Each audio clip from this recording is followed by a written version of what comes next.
Hello, everybody. It is Yolanda and Shaman Harper. We are coming to you from the Harper Therapy offices here in Lutz, Florida, in the Tampa Bay area. Yep. Today's a special day for us.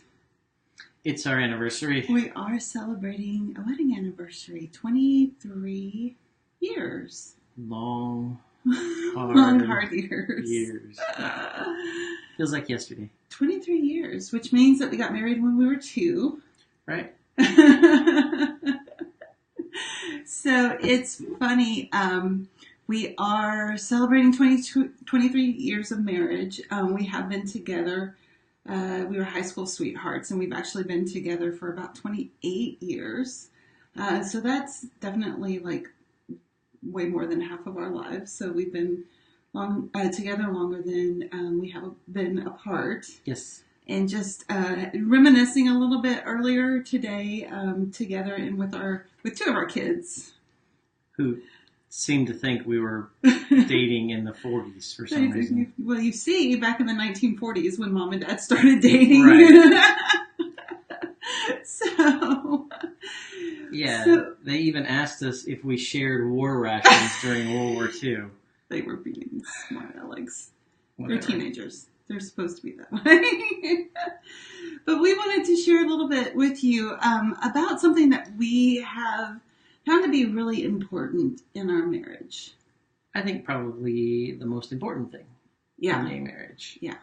So we wanted to talk today about vulnerability and what that is. So the definition of vulnerability is uncertainty. Hey, Melissa, how are you doing? Good to see you. Thanks for watching. We're talking marriage and vulnerability. Good stuff, right? Yep. So the definition is uncertainty, risk, and emotional exposure. Right. It is showing up and being seen in your marriage with no guarantee of the outcome. Yes. Right? And it's a little scary. It's a lot scary. Right. It's a lot scary. I was just thinking, so we were sharing memories earlier with the kids, and I was saying that one of my favorite memories of us was our first kiss. I don't remember that. You don't. You don't. You totally remember that. So that was definitely a vulnerable, I mean, that first kiss is certainly a vulnerable experience, right? But right. I just so vividly remember you standing under a tree in your front yard and me kind of leaning up against the tree as we were chatting, and you did this bouncy little nervous bounce thing and leaned in and just kind of gave me a little peck. And I'll never forget that, but that was certainly a vulnerable thing. Oh, hey, Chris. How's it going? So, vulnerability, uncertainty, risk, and emotional exposure. So why are we talking about vulnerability? Why are we talking about vulnerability? Pretty much it's the foundation, right? It's, yeah. You were going to talk a little bit about the... So in the Gottman's work... Yes. They have what they identify as the sound relationship house. Things that need to be in place for a relationship to be kind of sound. And the foundation that they have, so imagine, the walls of a house. And one side of the wall is trust, mm-hmm. and the other side of the wall is commitment. And I was saying that if I were the Gottmans, which I'm not because I haven't done 40 years of research on what makes relationships successful, I just kind of have a track record. Right. Personally. But I think you could add to that. Right. And say that foundation underneath the bottom. Yeah. So if a wall is trust and a wall is commitment, then I think that base, that foundation is vulnerability. Right. The willingness to show up and be seen without knowing the outcome with uncertainty, risk, and emotional exposure. Right. But it's probably, I think, while it's like the absolute foundation, right? Like everything's built on it in a relationship. Right. It's a must in a marriage. It's probably the hardest thing to have. It's the last thing we want to do. Right. And really it's kind of anti everything we think, right? Yeah. Like we want to... Well, I know that when we were kind of talking through this topic, as we were planning on coming on today, is that one of the big concerns that runs through your mind is like, I don't want to be weak. I don't want to be perceived as being weak. Right. I want to build these walls around me. And right. I want to protect me, and I don't want to you want to armor up Mm-hmm. kind of thing. I don't want to show weakness. I don't want to feel weakness. I don't. Right. And I think that's like our society, I guess. Mm-hmm. You know, Mm-hmm.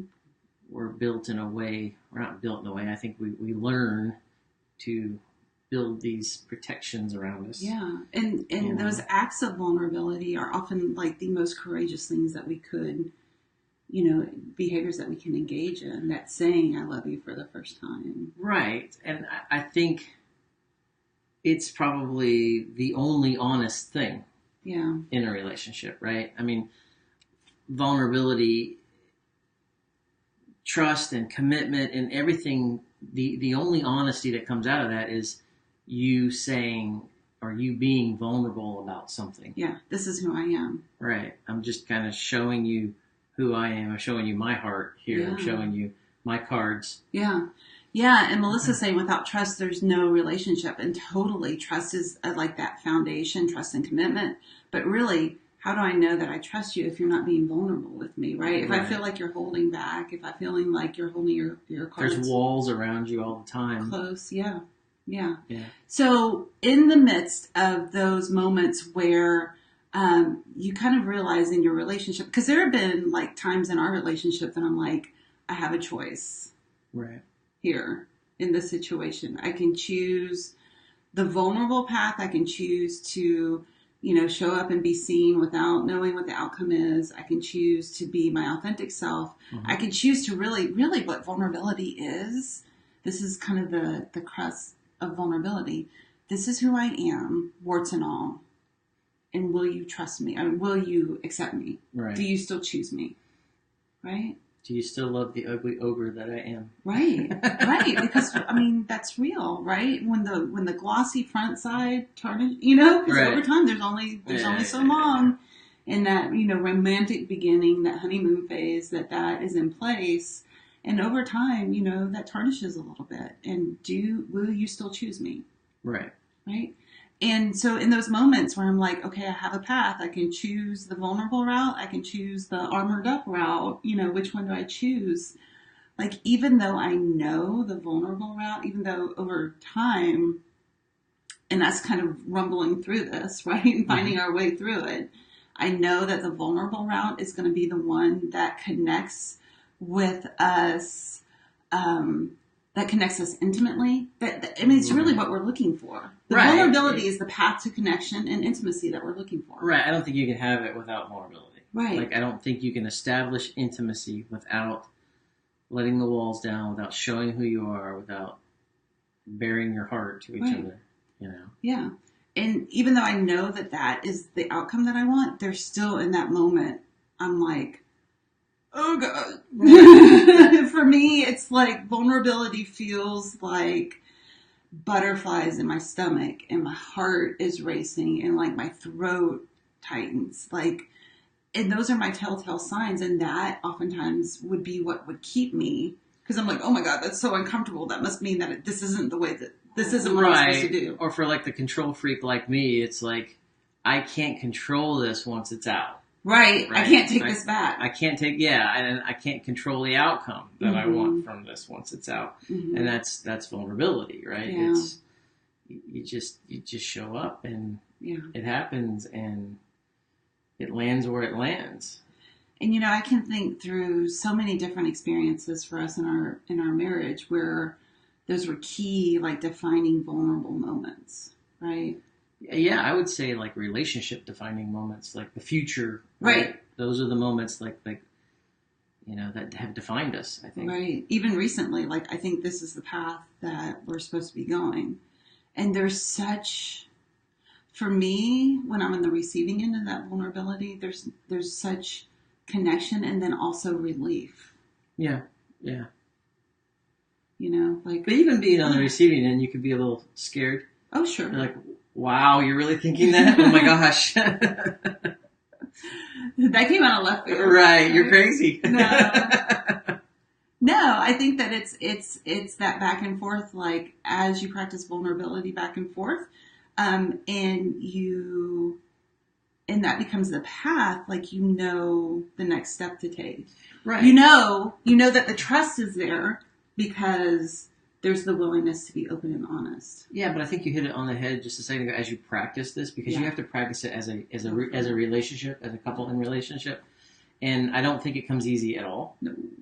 So you've just got to kind of keep practicing and keep practicing and keep practicing, and I think it does get easier to be vulnerable, but when you're in the busyness of life middle. and the messy Mm-hmm. middle, sometimes the walls get really thick. Right. And it gets hard to practice that. Right. Or you go longer periods where you haven't really had that kind of connection and time to talk. So it's tough, and it's tough to break down those walls enough to get back to, okay, vulnerability is our foundation. Right. Intimacy is our goal. Right. And honestly, a lot of the things that we talk about here at Harper Therapy and talk about in regards to our relationships and our marriages are countercultural. The idea of being vulnerable, right? So countercultural, and we don't have a guide to those things. No, it just kind of happens, right? Yeah. So if you're finding that you're hearing this and you're like, I don't know what that would look like, right, call us, because that's one of the things that we help couples with here at Harper Therapy. Giara is, one of our couples experts, and we are just here to help couples through that messy middle. Mm-hmm. And thanks for the ride, babe. It's been good so far. It'll be 43 soon, I'm sure. Yeah, before you, in a blink of an eye, but I would not want to do it with anyone else. Yep, I agree. I love you. Love you too. All right. So, guys, thanks for watching. We hope that you have a great rest of your Sunday afternoon, and we will catch you soon. Yep. Talk to you later.